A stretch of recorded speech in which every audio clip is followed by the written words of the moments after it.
तपाईहरुलाई फेरि पनि स्वागत छ साथीहरु मेरो च्यानल आईटी नेपालमा। साथीहरु आजकल पनि म तपाईहरुको लागि एउटा एकदमै लेटेस्ट भिडियो लिएर आएको छु हैन, जुन कि एउटा सफ्टवेयरसँग रिलेटेड छ हैन, जसको नाम चाहिँ हो तपाईको WINRAR भन्ने हैन। यो सफ्टवेयरले के काम गर्छ र यो सफ्टवेयर किन हामी युज गर्छौं। सो साथीहरु आज म तपाईहरुलाई पुरै फुल्ली डिटेल्समा भन्ने छु। तपाईहरुले यो सफ्टवेयर कसरी डाउनलोड गर्न सक्नुहुन्छ र कसरी इन्स्टल गर्न सक्नुहुन्छ र यसको काम चाहिँ के हो। सो साथीहरु म तपाईहरुलाई भन्न चाहन्छु WINRAR भनेको एउटा सफ्टवेयर हो जुन कि हाम्रो कम्प्युटर वा ल्यापटपमा इन्स्टल गर्छौं र यसलाई चाहिँ हामीले कम्पोज फाइल भन्दा हुन्छ हैन। एउटा कम्पोज सफ्टवेयर हो जुन कि फाइललाई कम्पोज गर्न सकिन्छ हैन। तपाईले योबाट धेरै तपाईहरुले फाइलहरु तपाईले आफ्नो सेभ राख्न सक्नुहुन्छ। तपाईले कुनै पनि फाइल डाउनलोड गर्दाखेरि इन्टरनेटबाट तपाईहरुले कतिपय ठाउँमा जिप फाइल भनेर आउँछ हैन। सो जिप फाइल भनेको एउटा चाहिँ WINRAR सब फाइल हो हैन, जुन तपाईले एउटा यदि तपाईले जिप फाइल डाउनलोड गर्नुभयो भने हैन र तपाईको सब सिस्टममा सफ्टवेयर इन्स्टल छैन भने, जुन WINRAR सफ्टवेयर छ त्यो इन्स्टल छैन भने तपाईहरुको त्यो जिप फाइल चाहिँ ओपन हुँदैन। सो साथीहरु त्यस्तो बेलामा चाहिँ तपाईहरुलाई WINRAR फाइल चाहिन्छ त्यो फाइललाई ओपन गर्नको लागि। साथीहरु यो यस्तो एउटा अर्को कुरा छ हैन, तपाईहरुको सिस्टममा यदि WINRAR फाइल छ भने तपाईको त्यो WINRAR फाइललाई चाहिँ तपाईको कुनै पनि भाइरसले हतपति तपाईको करप्ट गर्न सक्दैन हैन। जस्तै कि तपाईको WINRAR फाइलबाट तपाईले कुनै पनि भिडियो फाइल अडियोलाई चाहिँ कम्पोज गरेर राख्न सक्नुहुन्छ, जुन कि एउटा फोल्डर बनाएर, जुन तपाईले सायद देख्नु भएको छ होला, जुन यो यस्तो एउटा बक्स जस्तो हुन्छ नि, बुक जस्तो हो, त्यसैलाई भन्छ WINRAR फाइल। सो साथीहरु आज म तपाईहरुलाई देखाउने छु कसरी डाउनलोड गर्न सकिन्छ र त्यसलाई कसरी युज गर्न सकिन्छ। साथीहरु भिडियो स्किप नगरी प्लिज लास्टसम्म हेरिदिनु होला। च्यानलमा नयाँ हुनुहुन्छ भने प्लिज च्यानललाई सब्स्क्राइब गरेर बेल आइकन अन गर्नु होला यस्तै लेटेस्ट भिडियो हेर्नको लागि। साथीहरु हामी अब स्क्रिनतिर लागौं के कसरी गर्न सकिन्छ। र साथीहरु तपाईलाई WINRAR सफ्टवेयरको लिंक चाहिँ डिस्क्रिप्सनमा राखिदिने छु डाउनलोड गर्नको लागि।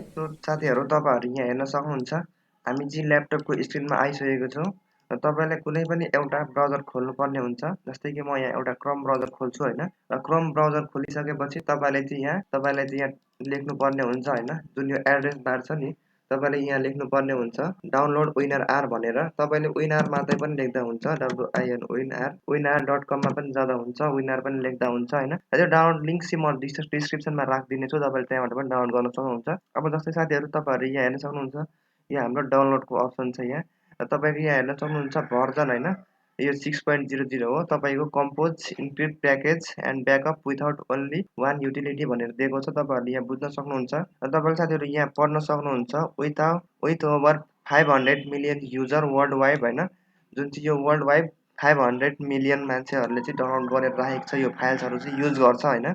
यसमा चाहिँ तपाईको 50 वटा ल्याङ्ग्वेजहरु इन्क्लुडेड छ हैन, जुन कि सबै हाम्रो इंग्लिशहरु, नेपाली त पर्दैन, इंग्लिश पर्छ हैन, यसमा हामी इंग्लिश बुझ्ने गर्छौं हैन। सो साथीहरु यसलाई चाहिँ तपाईले यहाँबाट डाउनलोड गर्नु होला र यहाँ हेर्न सक्नुहुन्छ। अब चाहिँ तपाईले डाउनलोड गरेपछि तपाईको यहाँ पनि तपाईको डाउनलोडको अप्सन आउँछ। सो यहाँ पनि डाउनलोडमा क्लिक गर्नु होला। यसमा क्लिक गरिसकेपछि तपाईको यस्तो इन्टरफेस आउँछ हैन।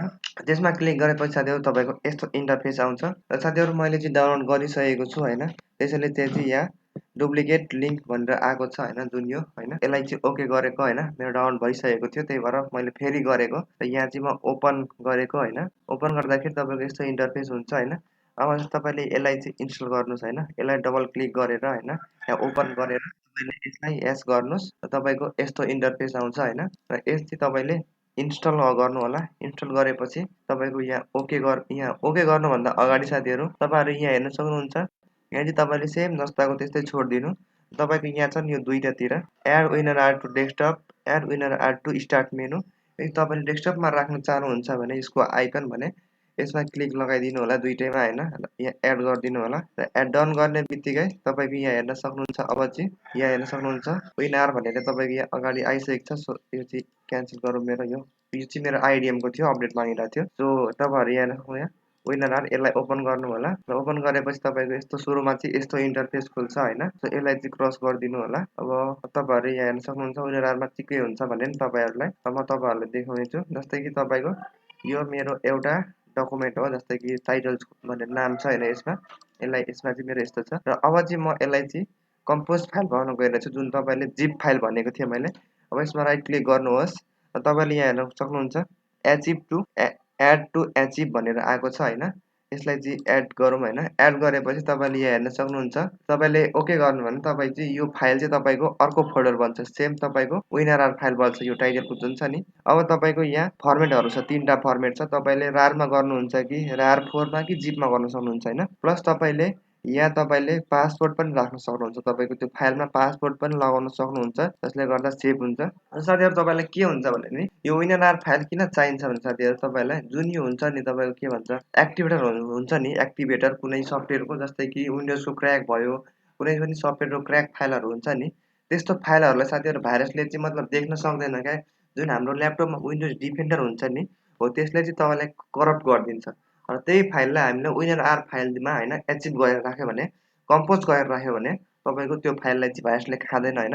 तपाईले त्यहाँबाट तपाईलाई त्यो सफ्टवेयरलाई युजमा ल्याउन सक्नुहुन्छ। साथीहरु यसको काम चाहिँ त्यही हो हैन। तपाईको कुनै पनि सफ्टवेयरलाई मतलब सेफ राख्नको लागि चाहिँ तपाईले भिडियो, अडियो तपाईको फाइल जेसुकैलाई पनि तपाईले कम्पोज गरेर राख्न सक्नुहुन्छ।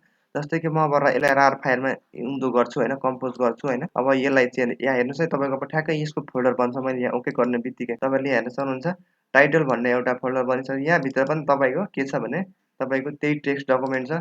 अब तपाईले यहाँबाट बाहिर जस्तै अब मैले यसलाई डिलिट गर्दिए हैन, एउटालाई डिलिट गर्दिए, यो मेरो डिलिट भइसक्यो। अब यसबाट चाहिँ म त्यो फाइललाई निकाल्छु हैन।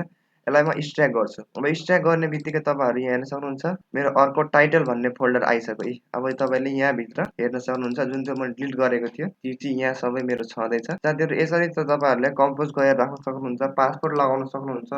साथीहरु यो चाहिँ एकदमै महत्त्वपूर्ण छ हैन, किनभने तपाईको यो चाहिँ एकदमै सेफ एउटा सफ्टवेयर भन्न सकिन्छ हैन। तपाईको भाइरसले चाहिँ यो फाइललाई कहिल्यै पनि खाँदैन। तपाईले ढुक्क भएर बस्दा हुन्छ। सो साथीहरु तपाईहरुलाई कस्तो लाग्यो भिडियो प्लिज कमेन्ट गर्नु होला। जय नेपाल, धन्यवाद।